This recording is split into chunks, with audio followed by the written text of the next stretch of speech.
بسم الله الرحمن الرحيم والصلاة والسلام على نبينا محمد وعلى آله وصحبه أجمعين.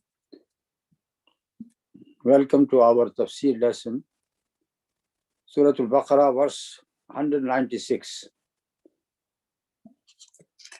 This is a long ayah. Let me just translate it first with short comments, then we will come back to the same ayah once again. أعوذ بالله من الشيطان الرجيم بسم الله الرحمن الرحيم وأتموا الحج والعمرة لله, and complete the Hajj or Umrah in the service of Allah.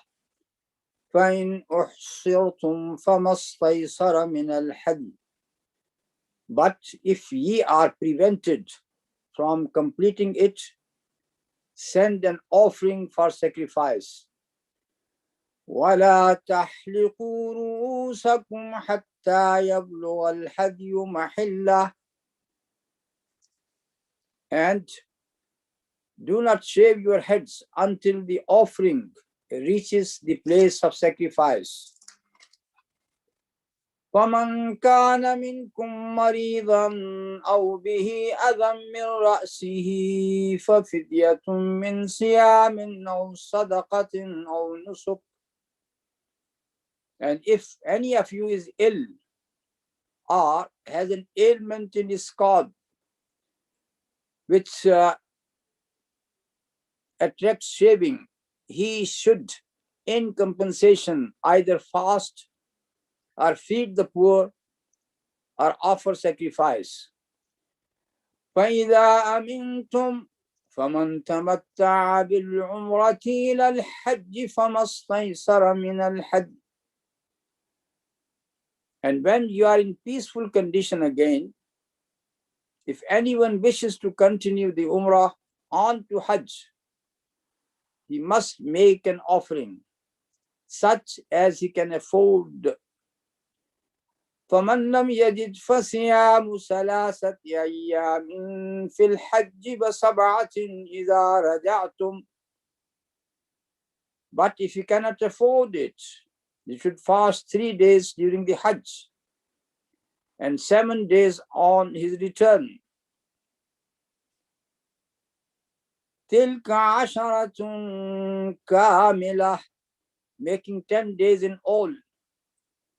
ذَلِكَ لِمَنْ لَمْ يَكُنْ أَهْلُهُ حَاضِرِ الْمَسْجِدِ الْحَرَامِ. This is for those whose household is not in the precincts of the sacred mosque. وَاتَّقُوا اللَّهَ وَاعْلَمُوا أَنَّ اللَّهَ شَدِيدُ الْعِقَابِ. And fear Allah and know that Allah is strict in punishment. So from here, the rulings of Hajj begins, and we have explained the first part of this ayah, وَأَتِمُّ الْحَجَّ وَالْأُمْرَةَ لِلَّهِ. As we know that Hajj itself is to have the state of ihram from al-miqat. For male, you have to take off your ordinary clothes and put on 2 sheets, one for your upper body and one for your waist and lower body. So that is called the 2 sheets of ihram. Ihram is actually to have this niyyah or intention to get into this great worship, which starts with Umrah, and then you have to do Hajj as well. So once you come to Makkah saying labbaik Allahumma labbaik at-talbiyah, the first thing you do, that is tawaf 7 times around the house of Allah, and after offering 2 rak'ah tawaf, then you go to Safa and Marwa. You start your sa'i, 7 rounds between Safa and Marwa. And if that was the intention of Hajj, if that was the intention of Umrah, your Umrah is complete. You have just to shave your head. And This is before Hajj. And on Hajj day, which is the 8th of Dhul-Hijjah, then once again, you assume the state of Ihram once again, and saying Talbiyah, you go to Mina, stay there for the whole day. On the 9th of morning, you go to Arafat, and then from Zuhr time till Maghrib, you stay in Arafat. That is for the remembrance of Allah subhanahu wa ta'ala. That is in very short. I'm not going in details. And after Maghrib, you retreat to Al-Muzdalifah, where you have to stay the whole night. And then after Fajr, you do Zikr of Allah. And before the sunrise, you leave Muzdalifah to Mina, which is the 10th of Dhul Hijjah. And here you start with Rami of Jamratul Aqaba, the Aqaba, which is a hill nearest to Makkah, because there are 3 hills. So you have to start with the last one on the 10th of Dhul Hijjah by throwing pebbles, 7 pebbles upon it. And after that, you have to do your tawaf, which is called Tawaf al-Ziyara or Tawaf al-Ifada in Makkah. And after that tawaf, you can offer your sacrifice, and you have to slaughter the sheep, and then you can shave your head, and your Hajj is complete.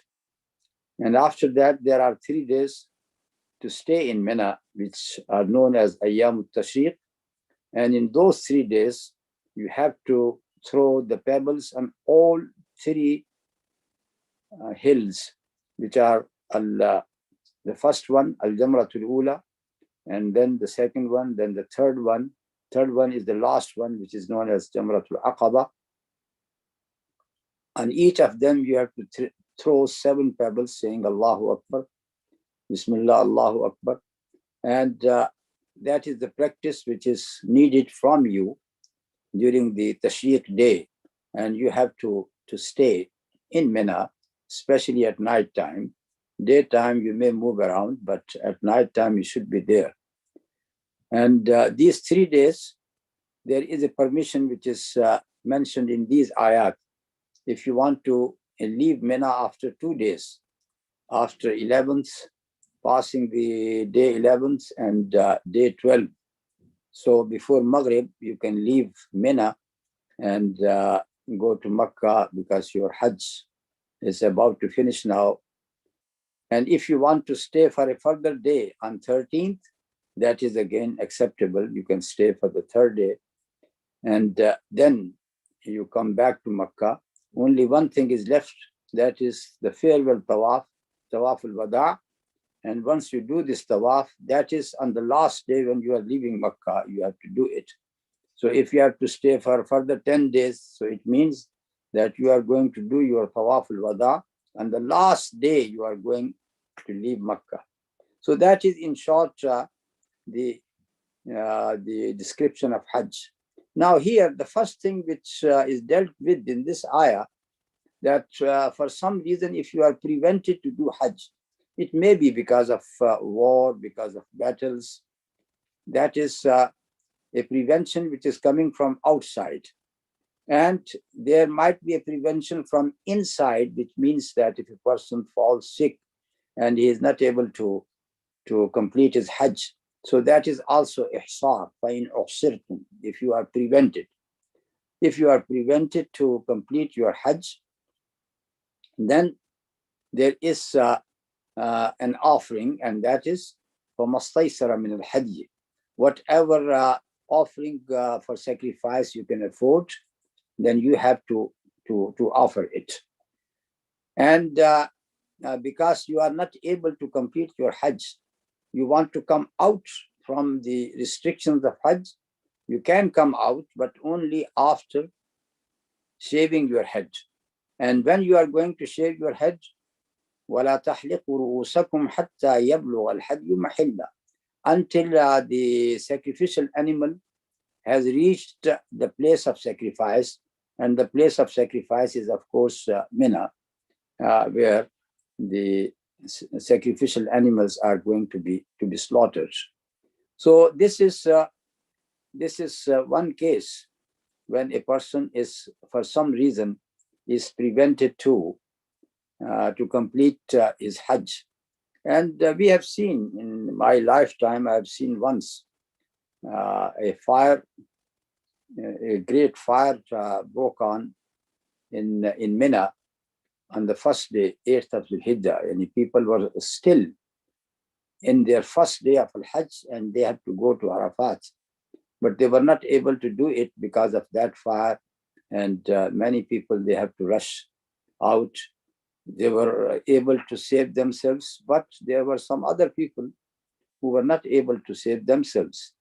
And they were all martyred, you can say, in the way of Allah subhanahu wa ta'ala. So among those people who left Mina at that time, they were in such a state that they could not carry on with their Hajj. So they terminated this Hajj.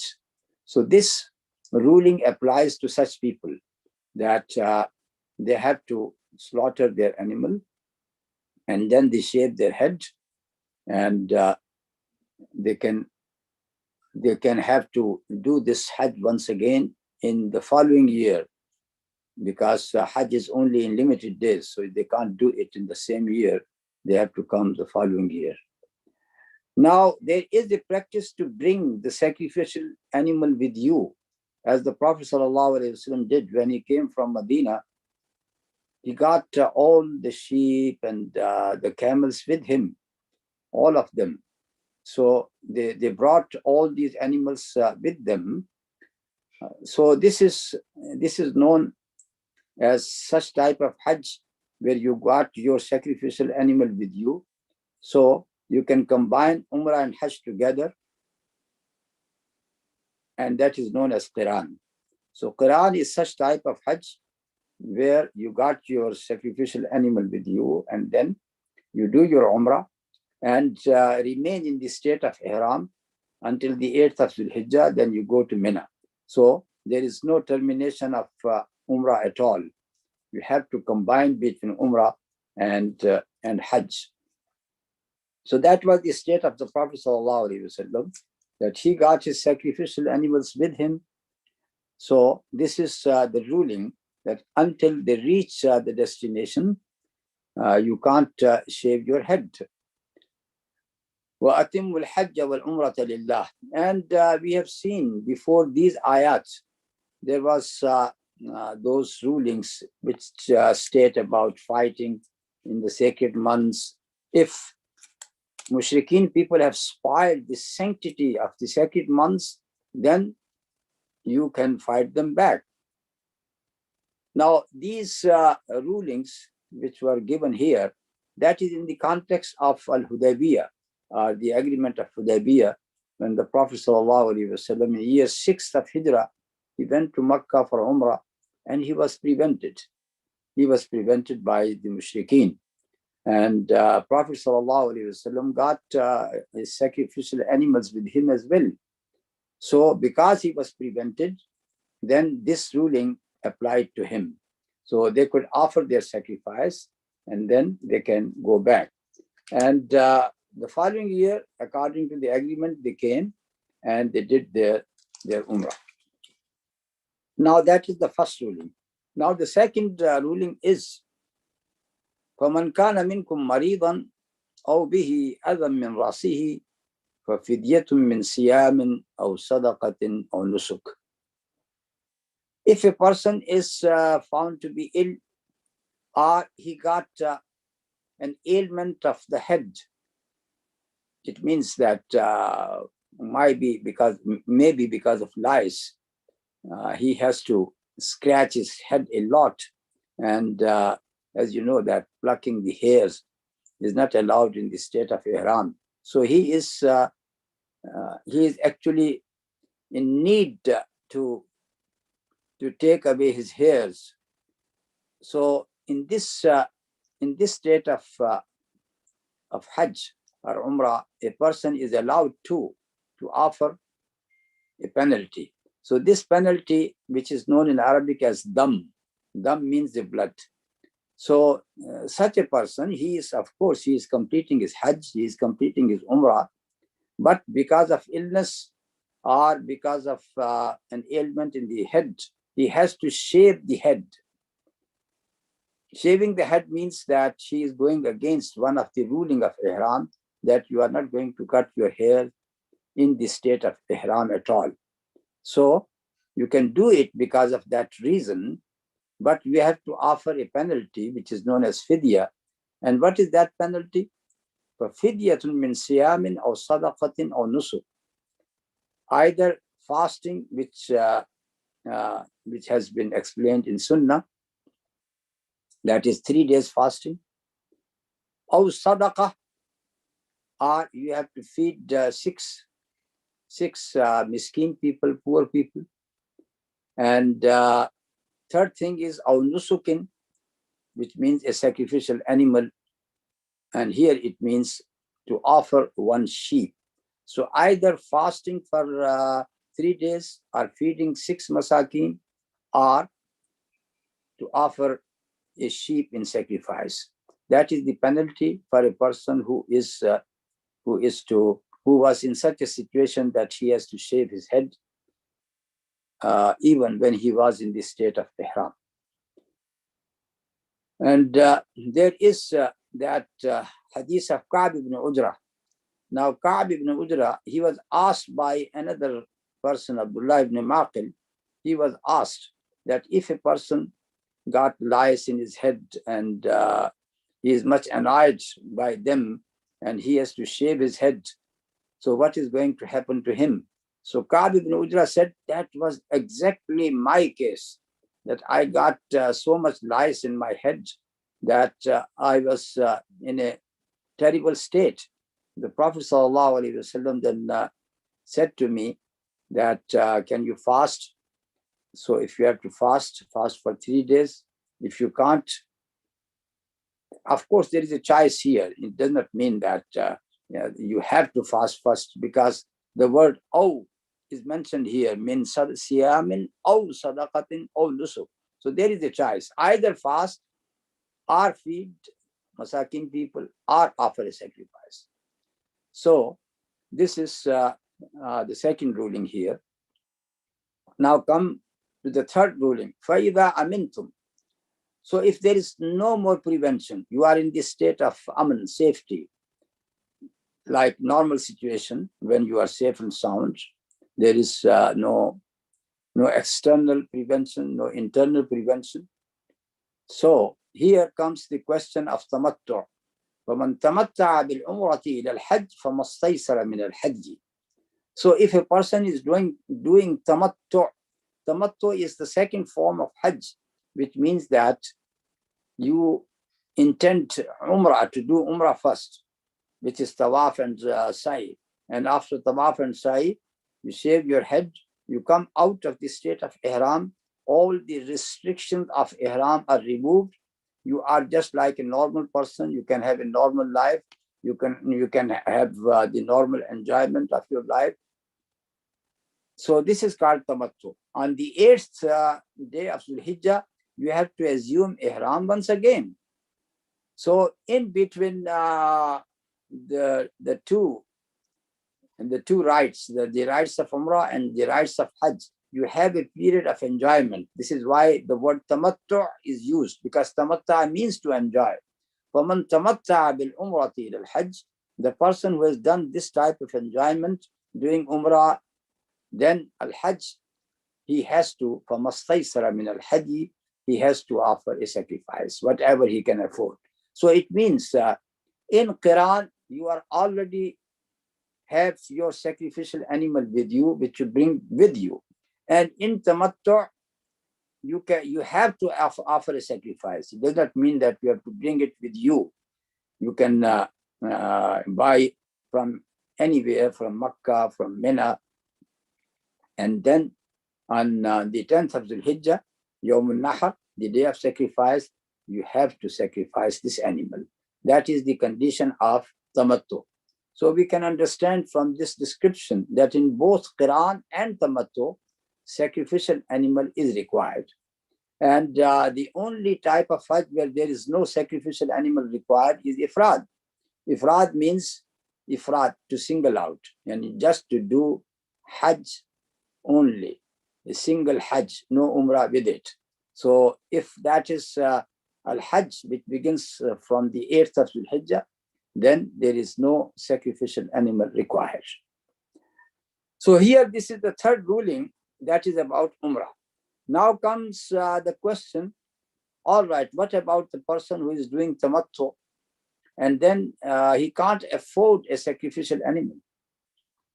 So the fourth ruling is, فَمَنْ لَمْ يَجِدْ فَصِيَامُ ثَلَاثَةِ أَيَّامٍ فِي الْحَجِّ وَسَبْعَةٍ إِذَا رَجَعْتُمْ تِلْكَ عَشَرَةٌ كَامِلَةٌ. The person who can't afford, who can't find the sacrificial animal, then he has to fast for 10 days, for 10 days.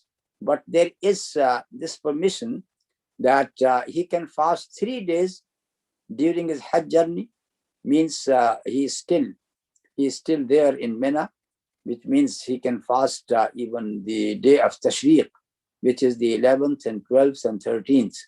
11th and 12th and 13th. Of course, he is not in the state of Ihram, and there are no restrictions of Ihram by that time, if he has already done his tawaf ziyarah.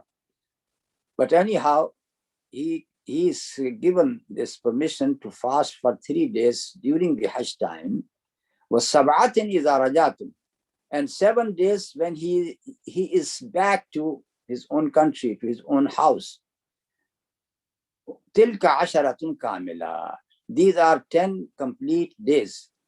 Now, why it is added here, تِلْكَ عَشَرَةٌ كَامِلَةٌ, when we can say that 3 and 7 makes 10? So, was there any need to say تِلْكَ عَشَرَةٌ كَامِلَةٌ? Yes, only to remove this misconception that it is only either 3 days if you are going to fast in during Hajj, but it is 7 days if you don't fast 3 days in Hajj, you have to fast 7 days when you are back home. No, that is not the case. You have to complete 10 days. Tilka asharatun kamila. 3 days during Hajj time and 7 days when you are back at home. This is for that person who did his tamattu Hajj and he was not able to find a sacrificial animal, or he can't afford it. Normally, tamattu Hajj is most suitable for all the people who are coming from abroad. Even when we go from here, from our countries to Hajj, to Makkah, we do this tamattu Hajj because it is easier. You do your Umrah, you come out of the state of Ihram, all restrictions are lifted, and then you can enjoy your normal life. And then on 8th of Dhul-Hijjah, you assume the state of Ihram once again. Now this facility, once again, Allah subhanahu wa ta'ala said this facility are for those people who are coming from abroad. And that is the next part of the ayah. ذَلِكَ لِمَنْ لَمْ يَكُنْ أَهْلُهُ حَاضِرِ الْمَسْجِدِ الْحَرَامِ. This facility is only for those people who are not the people living within the Masjid al-Haram limits. Because as you know that the sacred mosque, that is a sacred place, but the whole area around it is known as Al-Haram, which means there are some restrictions of the place. Because as long as you are there, there are some restrictions. You can't shed the blood of an animal. You can't even cut the trees. There are several types of this type of restrictions. So those people who are not living in that area, this ruling is for them. It means those people who are coming from abroad, from any place which is beyond Haram. For such people who are coming for Umrah and Hajj, and even those people who are coming from Medina. And if a person has got the niyyah or the intention of Umrah and Hajj, I mean tamattu, and he did not find the sacrificial animal, he did not afford it, this ruling applies to him as well. In the end, وَاتَّقُوا اللَّهَ وَاعْلَمُوا أَنَّ اللَّهَ شَدِيدُ الْعِقَابِ.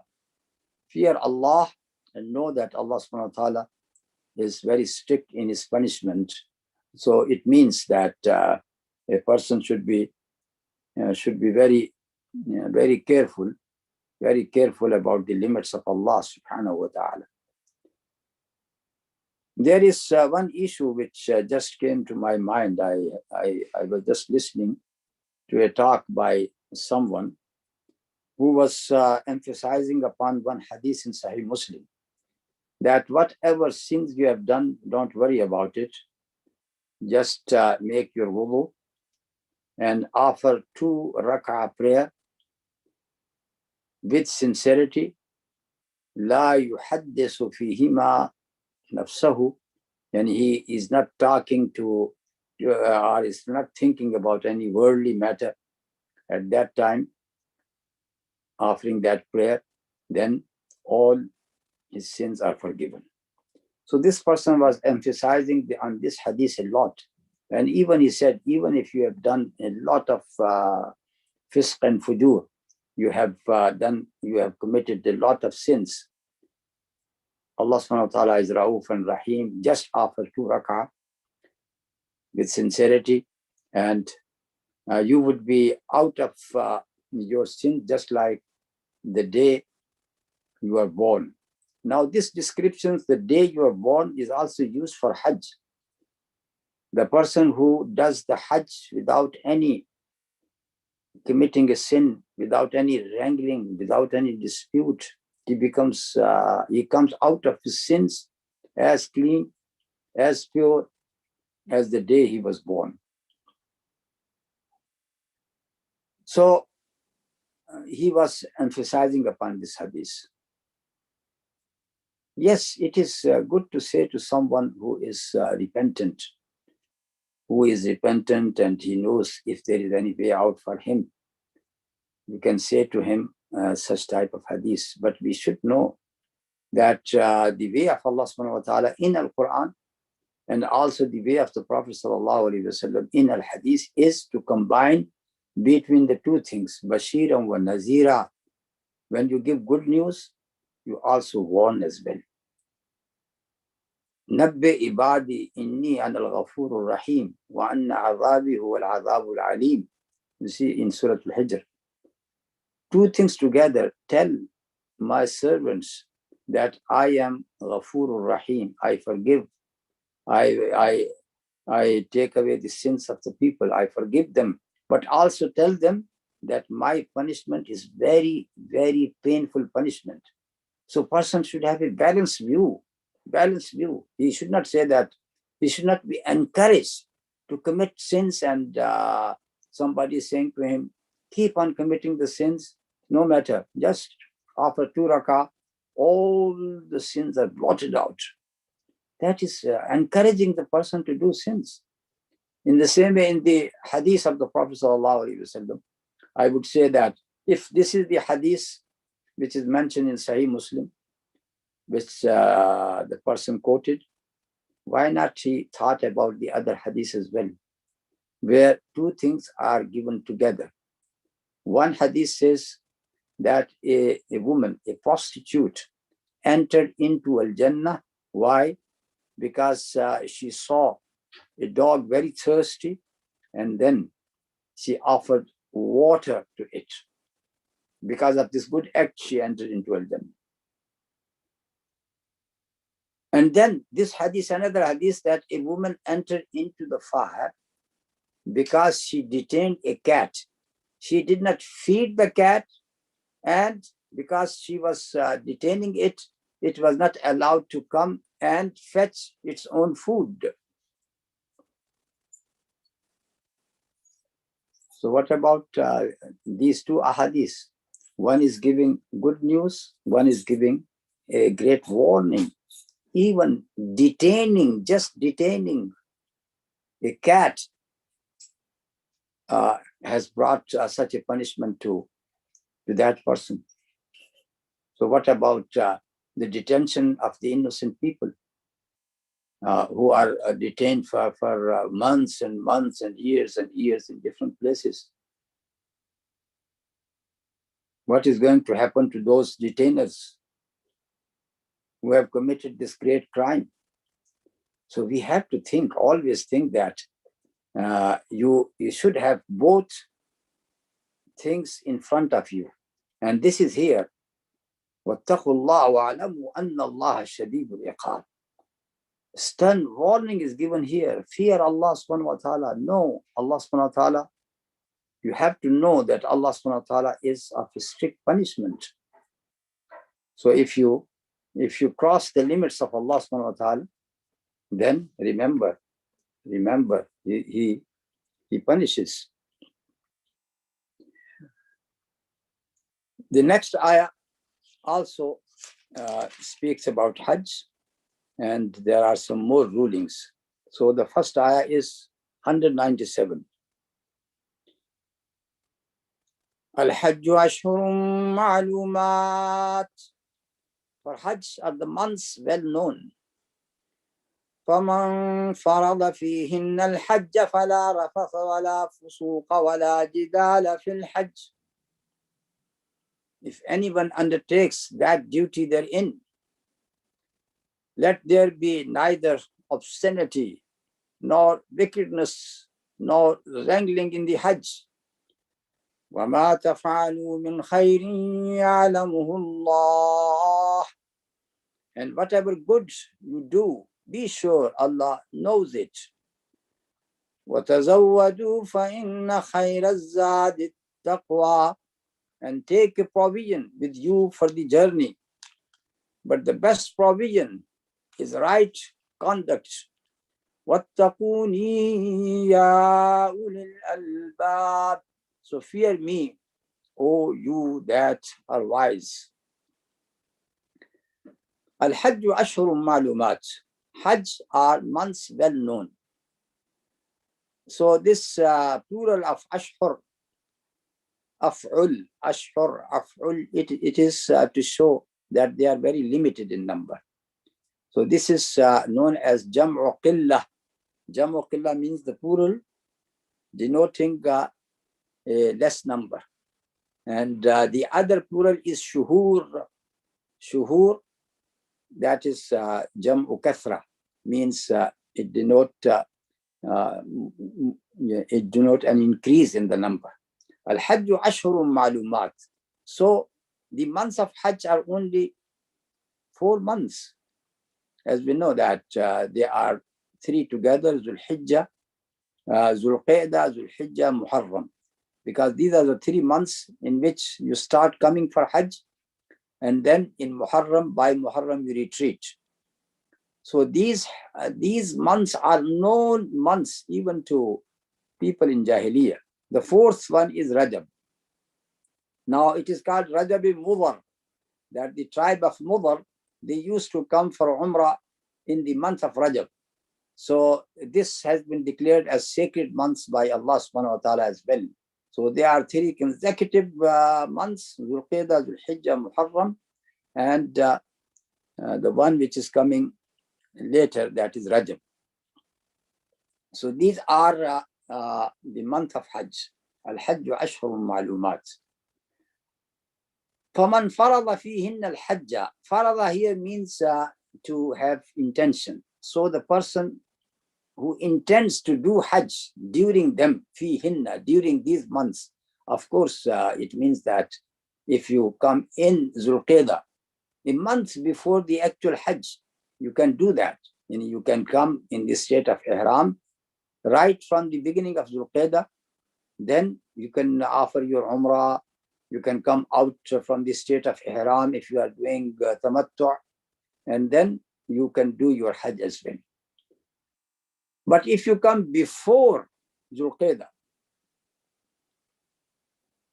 for example, if you come in Shawwal, or if you come in Ramadan, can you do this Tamattu' as well? No, because for Hajj, the intention should be during the months of Hajj. So if a person has come in Ramadan, the month of Ramadan, he has done his Umrah, and he wants to stay until Hajj time, yes, he can stay until Hajj time. So when Hajj time comes, he can do his Hajj.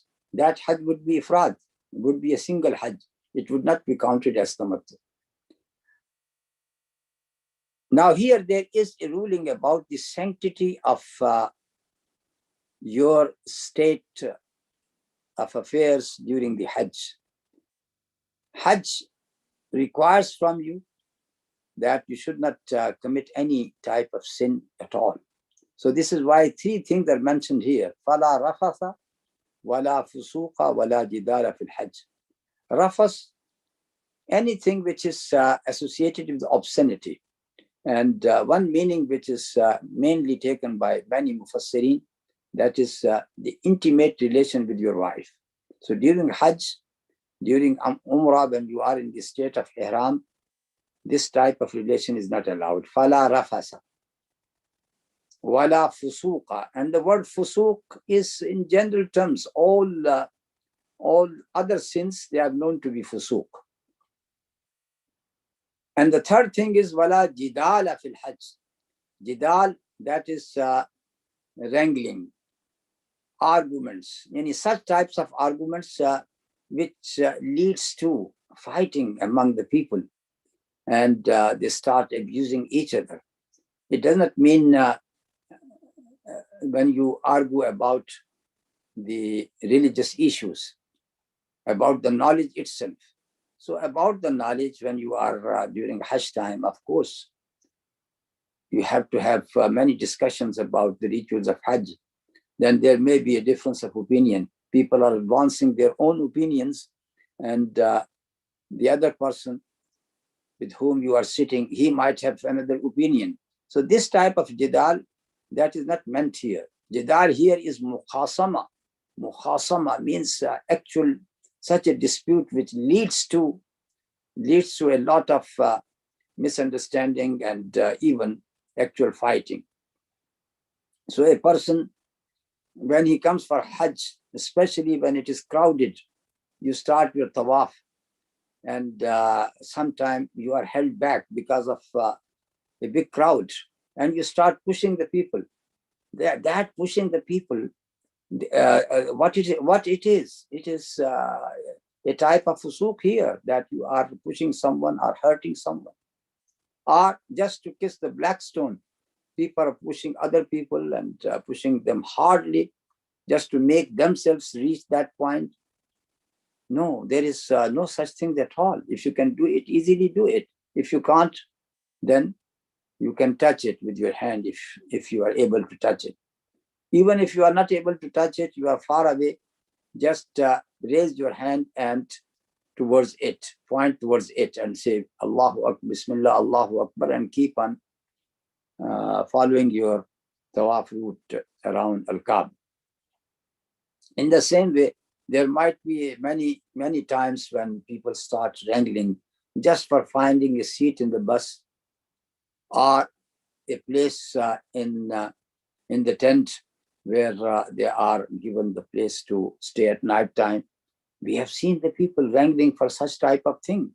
And even at that time, they don't realize that they are in Hajj. They should not do that. They must have a lot of patience. And even if someone has done bad to them, they should not do the same thing. فَلَا رَفَثَ وَلَا فُسُوقَ وَلَا جِدَالَ فِي الْحَجِّ وَمَا تَفْعَلُوا مِنْ خَيْرٍ يَعْلَمْهُ اللَّهُ. Whatever good you do, Allah subhanahu wa ta'ala knows it.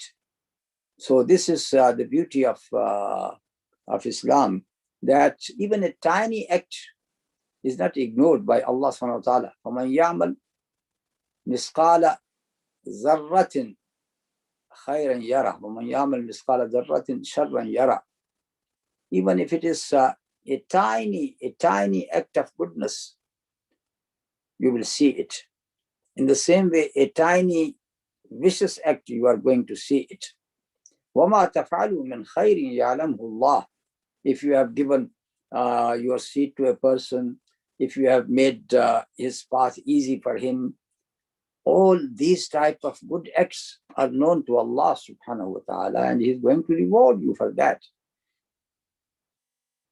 Now here there is another ruling. This is also related to Hajj. وَتَزَوَّدُوا فَإِنَّ خَيْرَ الزَّادِ التَّقْوَى. Tazawwadu, take some zad, some provisions with you. You are going for Hajj journey. It might be a long journey for you. It depends upon the distance you are going to cover from your place to Makkah. So you must have enough money with you, or if it is a long journey, you must have a proper transport with you, so you can reach Makkah. This means what is a wadu, take some provisions with you. Now it is also said that in this context, they mentioned the case of some people who used to come for Yemen, and they don't take any provisions with them, no food with them, no money with them. And if they are asked how you are going to reach there, they say, "Nahnu al-mutawakkilun." We got complete trust in Allah subhanahu wa ta'ala. He is going to provide us with everything. But that is not the right concept of tawakkul. Tawakkul means take the means and then have trust in Allah subhanahu wa ta'ala. So these type of the people who said that we are mutawakkilun, they got no provisions with them, but they say that we trust upon Allah subhanahu wa ta'ala. So it is said to them in one hadith that you are not real mutawakkilun. You are actually beggars, and you depend upon the food and provisions of other people. This is what you are doing. So you should have zad with you. Now this type of incident which is mentioned in this hadith as well, that there were some people from Yemen who used to do this. It does not mean that they were only from Yemen. They might be from any places. But in that incident, the people from Yemen are mentioned. So it may offend them. And this is what happened to me when during Hajj time, when I used to go there in 80s, and we are allowed to give some speeches after the prayer, even in the mosque of Makkah. So in one of the mosques, I have mentioned this hadith. So some people are completely offended that why have you mentioned Yemen, or the people of Yemen? I said that it is what is mentioned in this hadith. So once again, that comes the question of ethnicity and why certain people are mentioned. So we have to say that we are not saying that it is a case of just the people of Yemen. No, from everywhere, from throughout the world. If the people don't take enough provisions with them, this is not what is suggested here. You should have some provisions. Now here, the second part of this ayah is وَتَزَوَّدُوا فَإِنَّ خَيْرَ الزَّادِ التَّقْوَى, and know that the best provision is the provisions of taqwa. This is again a very beautiful way of Quran and Hadith. That once something worldly is mentioned, Allah subhanahu wa ta'ala mentions something related to akhirah as well, something spiritual as well. For example, in when Allah subhanahu wa ta'ala has mentioned about the story of Adam, and then he said, Ya bani Adam, qad anzalna alaykum libasan yuwari sawatikum warisha. O Bani Adam, we have given to you, and we have sent down to you an attire, a dress, by which you cover yourselves and cover your shames. So it is something which is beneficial in our worldly life, that our dresses, by our dresses we cover ourselves. Then Allah subhanahu wa ta'ala straight away mentioned about something which is also a cover, but it is a spiritual cover. It says, وَلِبَاسُ التَّقْوَى ذَلِكَ خَيْرٌ, and the attire of taqwa, that is better. So it does not mean that you should not have a covering for your bodies, No, you cover your bodies. You realize that you have to cover your bodies, and even it saves you from the cold weather, from also the direct rays of the sun touching your body. That is a physical benefit. But here there is a greater benefit, which is libasu taqwa zalika khair. The attire of taqwa. The attire of taqwa, what it means, the attire of taqwa. In the same way you got this dress to cover yourselves, there should be the fear of Allah subhanahu wa ta'ala covering yourself all the time. This is what it means. In the very same way, when you finish your dua and then you say, Ashhadu an la ilaha illallah wa ashhadu anna Muhammadan abduhu wa rasul. Allahumma ij'alni min al-tawwabin waj'alni min al-mutatahhirin. In the end of this dua, you got two words, mutatahhirin and tawwabin. Oh Allah, make me among those people who clean themselves. That is outwardly, when you clean yourself with water. And once again, second thing, which is to clean to your heart, and that is tawwabin, tawbah. Tawbah is an action of the heart. So in this hadith, both things are mentioned, cleaning outwardly and cleaning inwardly. So that is the very same way which is described in this ayah. وَتَزَوَّدُوا فَإِنَّ خَيْرَ الزَّادِ التَّقْوَى. Take provisions and know that the best provision is the provision of taqwa. Because if you got the taqwa of Allah subhanahu wa ta'ala, you go for Hajj, you are not going to harm anybody at all. You would not be wrangling. You would not be committing any sin. I also remember once again when we used to have this duty during Hajj time to give some speeches. We used to come out in Mina with the loudspeaker in our hand, and we are addressing the people, especially those people who are going for Jamrah to throw the pebbles. And there are people who are smoking at that time, smoking cigarette. So we have to say to them, please don't smoke. You are going for an act of obedience. Don't spoil it. So this is taqwa. If you got taqwa, you are not going to commit such type of things which can have a negative impact upon your Hajj, your Umrah. وَاتَّقُونِي يَا أُولِي الْأَلْبَابِ. And this taqwa, Allah subhanahu wa ta'ala is saying that you have to fear me, O people of learning, O wise people. وَاتَّقُونِي يَا أُولِي الْأَلْبَابِ. Because the person who got lub, who got wisdom, he can easily know what are all the wisdoms in these rulings of Allah subhanahu wa ta'ala. The main thing is, with all these rituals, they are not just rituals. Some people think, oh, we have to do these rituals, so do tawaf very swiftly, go to Safa and Marwa, run, complete it. These are just rituals, but they tell you something. They tell you something. Try to understand why you are doing tawaf, why you are concentrating in your prayer, why you are walking between Safa and Marwa. When you think about the wisdom behind them, then you will recognize all al-hikmah which is hidden in these rituals. Now the next ayah that speaks about going to Arafat and coming back from Arafat. 198. لَيْسَ عَلَيْكُمْ جُنَاحٌ أَن تَبْتَغُوا فَضْلًا مِّن رَبِّكُمْ.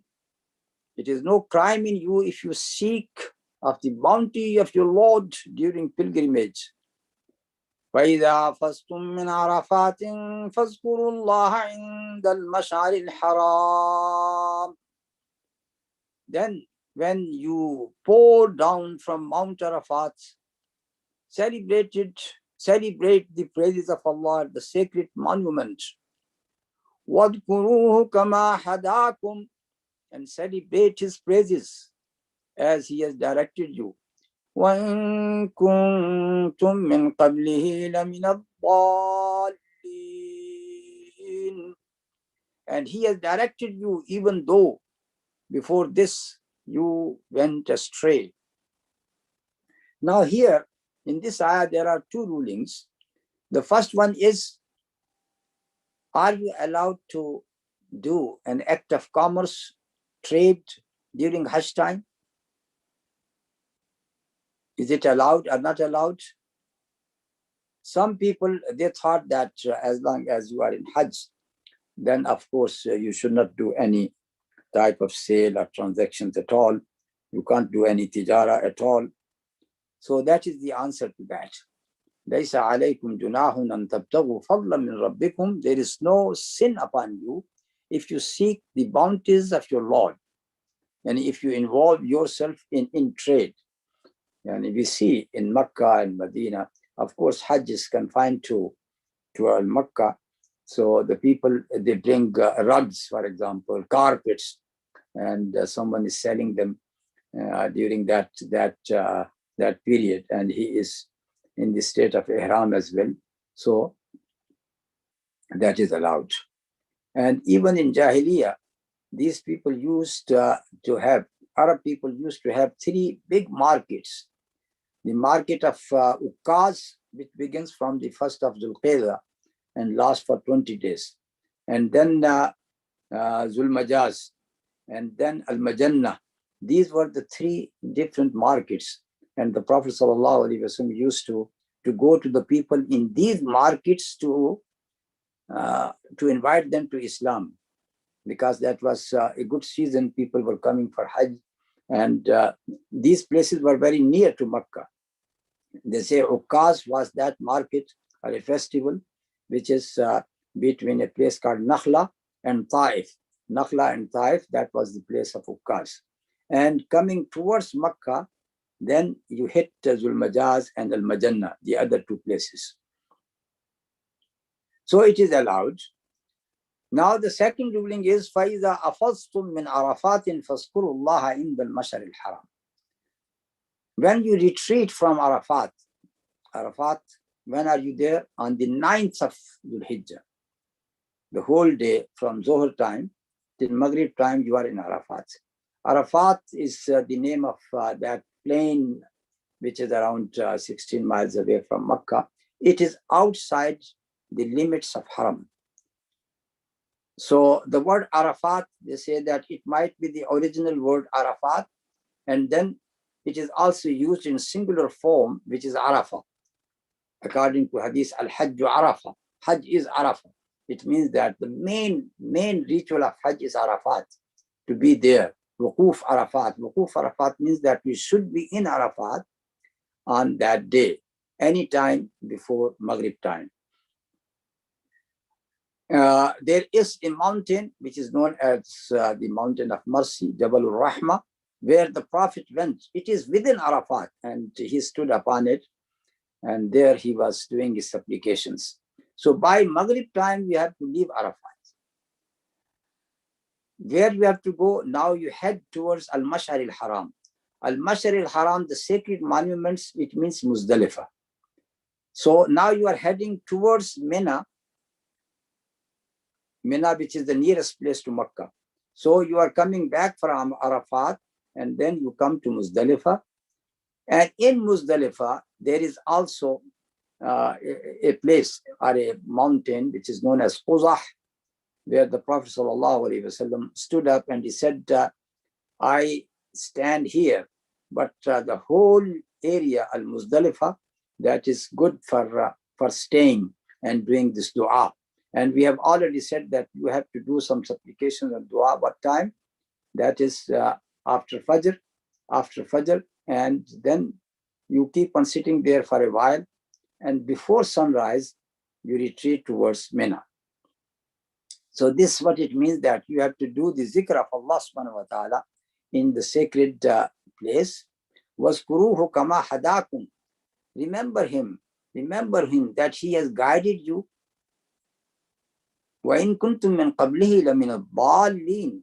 Though before that, O Arab people who were worshipping the idols, you were among those people who went astray.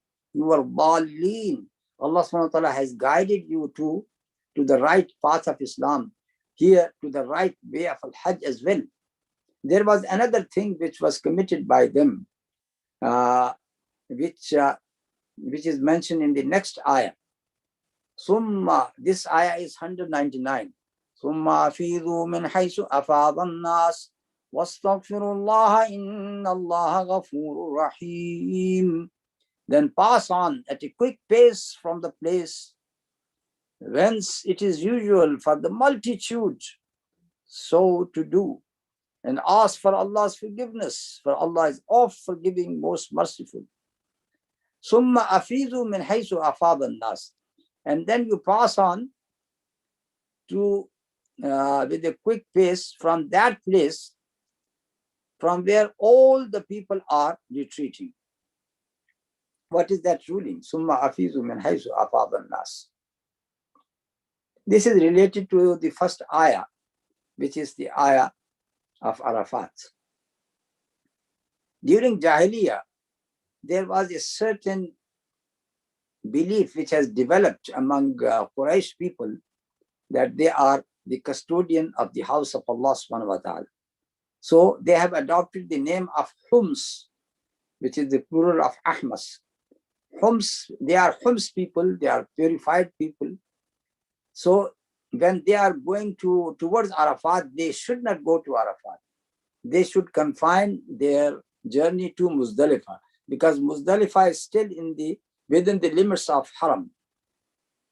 And because they are the most sacred people, they should not go to outside Haram area, which is Arafat. So all the other people, except for Quraysh, and with Quraysh, there were some other tribes which they have also associated themselves with Quraysh. All other people, they used to go to Arafat, and from Arafat, they would come back. So this ayah is actually speaking about the same phenomenon, that when you retreat like all other people. All other people are retreating from Arafat, not from Muzdalifah. So here, Summa, here it means over and above. You have to retreat from the very place, same place from where all the other people are retreating. Muzdalifah is also known as Jama', the word Jama', together, to gather something, together. That is called Jama'. Why this name is given to Muzdalifah Jama'? For the same reason, because Quraysh people are waiting for other people to come from Arafat. So when those people come from Arafat, so they are all together now. So this is the place of Jama'ah, the place where they get together. That is why this word is used for al-Muzdalifah. Summa afidu min haythu afada an-nas.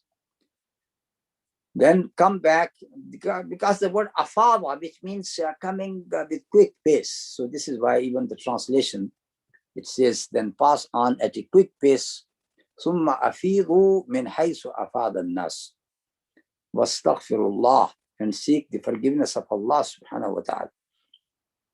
And once again, and in the people who are doing this practice of not going beyond Muzdalifah, they were committing an error, a sin. Wastaghfirullah.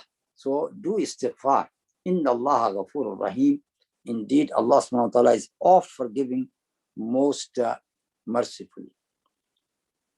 I think we have to stop here today, because the next two verses, they are related to Zikrullah subhanahu wa ta'ala, but it got some detail which needs some time to explain. So this is why we have to stop here at verse 199. And inshallah, in our next lesson, we are going to begin with verse 200.